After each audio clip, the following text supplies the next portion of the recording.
mas mabuti naman na ilalahad nyo ito, kailangan merong ding tetestigo na kasama ninyo. Meron ba kayong mga kasamang pumatay dun sa mga sinasabi ninyo na maaaring humarap dito o merong affidavit na isiniwalat din? Mga kasamahan ko po, Your Honor. Mga kasamahan mo na maaaring magbigay ng backup evidence para nakasama ninyo?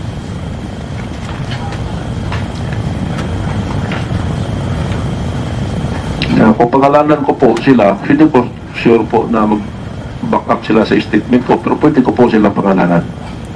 Bigyan mo kami ng ilang pangalan na sa tingin mo ay magiging corroborating witness ninyo. Una-una po is CSPO4 de Cloribel.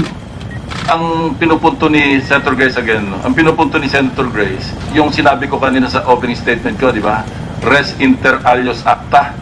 Hindi pwedeng tumayo ang self-confession, yung extrajudicial confession, kung nag-iisa. Kaya naghahanap siya ng independent evidence na pwedeng sumuporta, sumusog do sa iyong affidavit. Kasi extrajudicial confession ang ginagawa mo. So, naghahanap. Actually, tinutulungan ka ni Senator Grace eh. Okay, please proceed. And isa po doon, Mr. Chairman, is si Edgar Matubato. Maliban pa kay Matubato, para kasi siya rin kailangan din niya eh.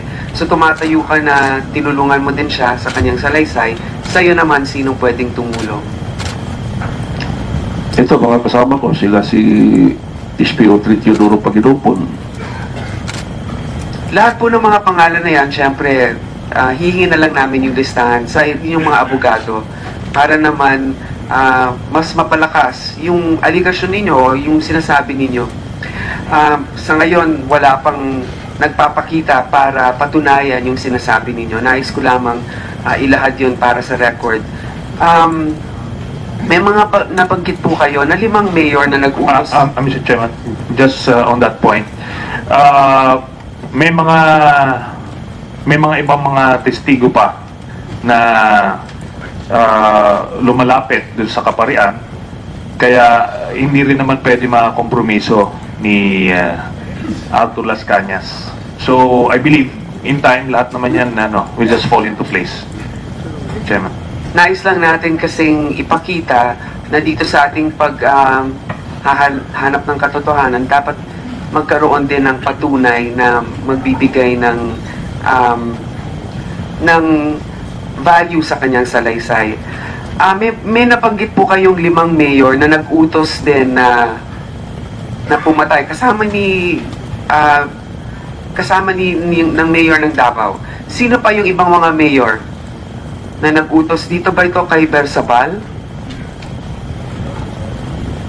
Personal po sa akin, Your Honor, wala po. Wala ba yun dun sa yung affidavit? Wala po. Kay Matubato.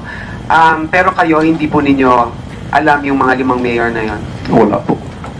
Sa inyong salaysay rin, meron kayong sinabi na nung umpisa, ang mga habol ninyo ay yung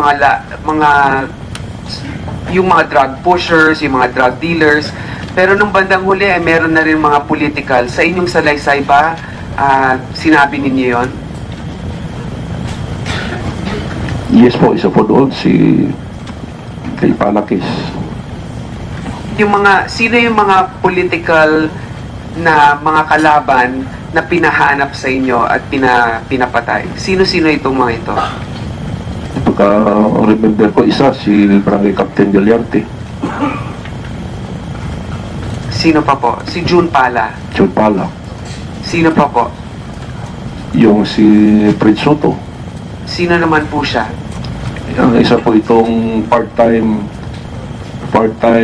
radio commentator, at the same time parang former barangay council.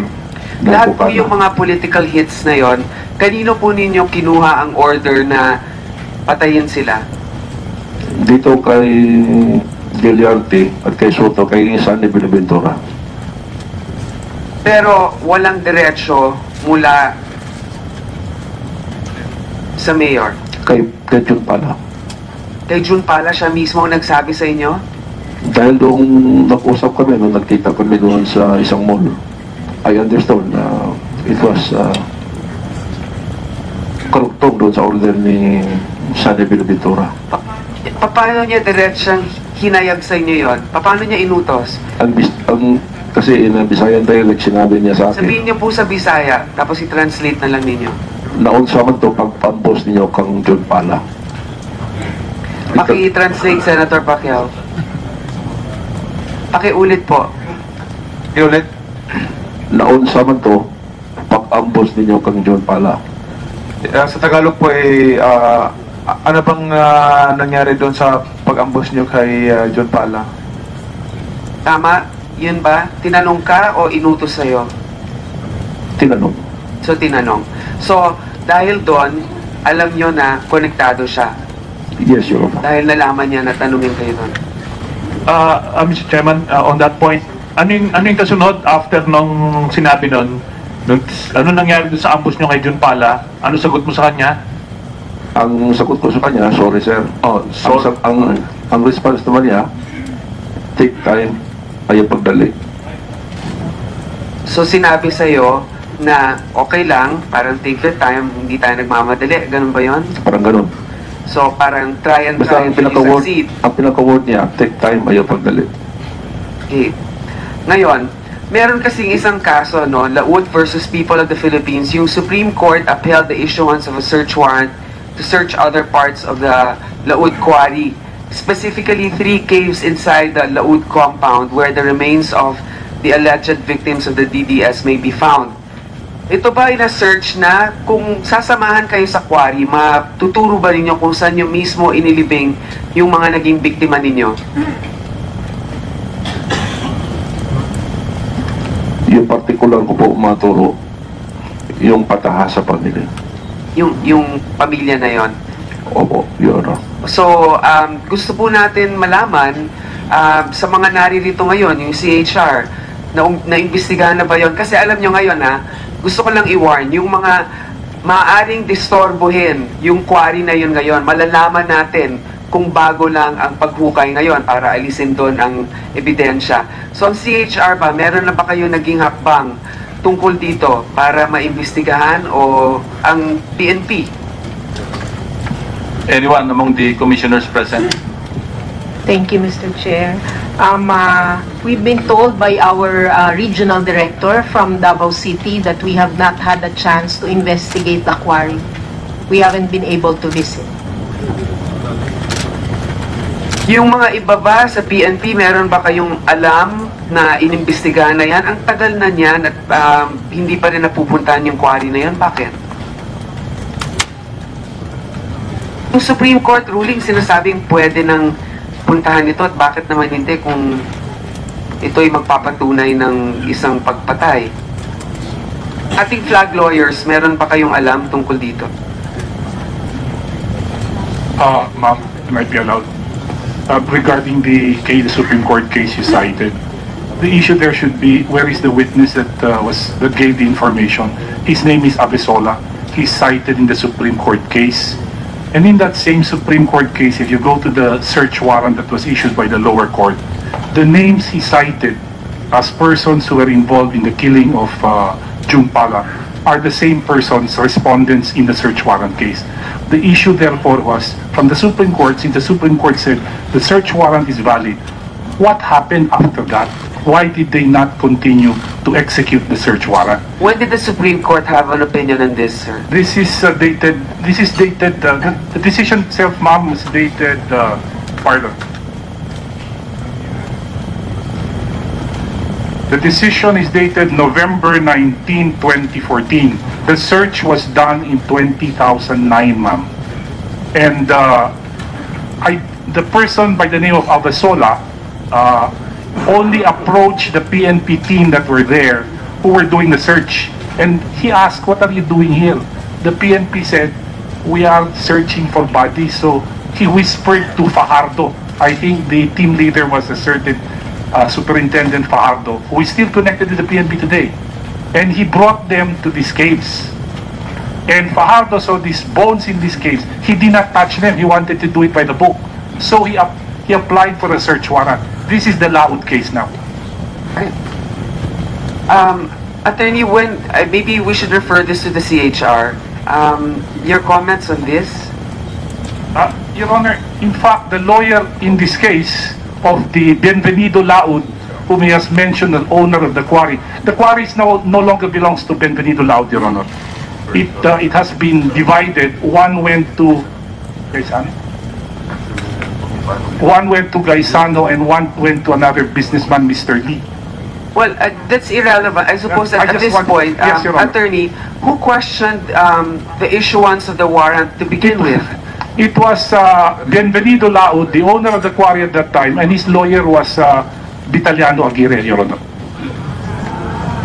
So he himself, the owner of the quarry, questioned the issuance of the warrant with Vitaliano Aguirre as his lawyer. Before the Supreme Court, yes, Your Honor. Okay. Sa PNP, wala pa kayong masabi dyan? Ano bang nangyari dun sa investigasyon? Yung IAS, wala pa? I have to check the records, ma'am, but what I know is there was a search done before by the Commission on Human Rights and accompanied by then Superintendent Roberto Pardo. CHR, I know that Chairman Eta Rosales said that they had a resolution about this. So what were your findings? Did you send somebody there to check on the quarry? Or you didn't do that? Your Honors, we weren't there at the time that this case was being investigated by the central office, but I believe that our regional director would be able to shed light on some of the issues. The regional director is present. May we get his statement regarding this, please?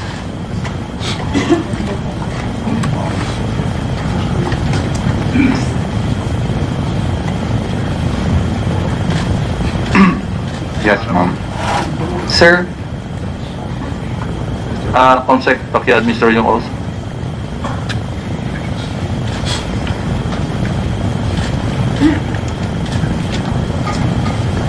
Sama na rin si Commissioner Cadiz ba? Kasi hindi kayo nahagip kanina ng oath. At tapos na ba kayo? We were part of the Okay. general Sige, rules. Regional Director. Do you solemnly swear to tell the truth, the whole truth, and nothing but the truth in the Senate inquiry? Please proceed, Senator Grace. Please tell us what you know about the investigations on the quarry during the time of, I guess this was Chairman Rosales or even earlier.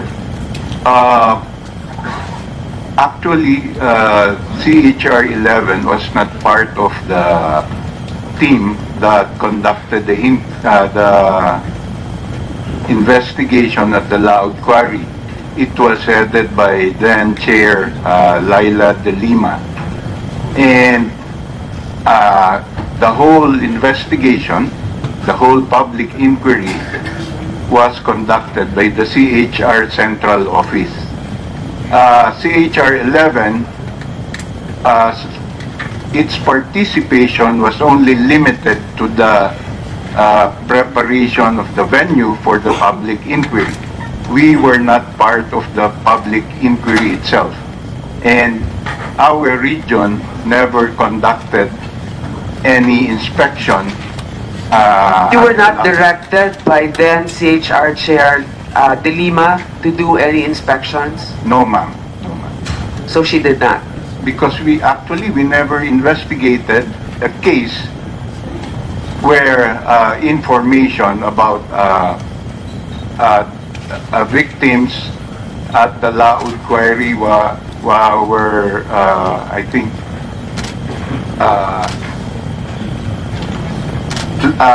placed as the Arturo Las Cañas said.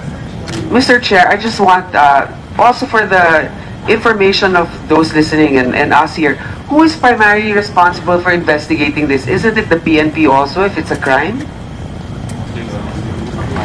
So the PNP, do you have any findings regarding this? I'm sure there were reports of these allegations. The PNP,